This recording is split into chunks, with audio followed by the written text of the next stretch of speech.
Hello guys, welcome to my channel DTK rider.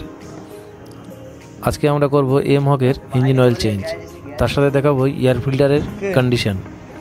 Air ফিল্টারের condition দেখুন, পুরোটাই চোখ হয়ে গেছে। এর এতটাই ধুলো টেনে নিয়েছে যে কে টার্বোকে পর্যন্ত খারাপ করতে পারে। মাহিন্দ্রার এয়ার ফিল্টারগুলো হয় অয়েলি টাইপের, যার জন্য ধুলোটাকে পুরোটাই গার্ড করতে পারে, আর যার জন্য টার্বোটা সুরক্ষিত থাকে।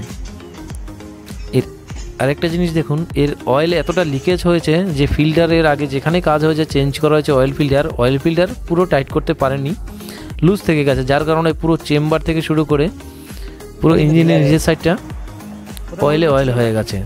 ফিল্টার হাত থেকে খুলে যাচ্ছে, চারদিকে অয়েলে মাখামাখি হয়ে গেছে।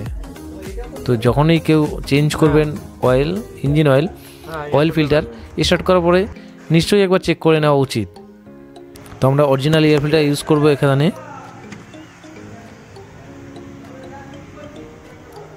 অরিজিনাল এয়ার ফিল্টার ফিটিং করে দেবো, তারপরে আমরা অয়েল ফিল্টার ফিটিং করব অরিজিনাল, তারপরে আমরা ইঞ্জিন অয়েল ঢালবো।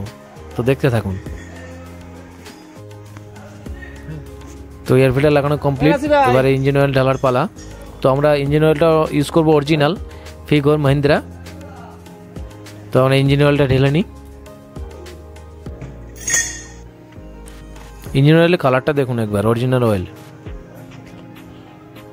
ভিডিওটি যদি ভালো লাগে তো লাইক করবেন, কমেন্ট করবেন ও শেয়ার করবেন। কারো কিছু জানার থাকলে কমেন্টে অবশ্যই জানাবেন।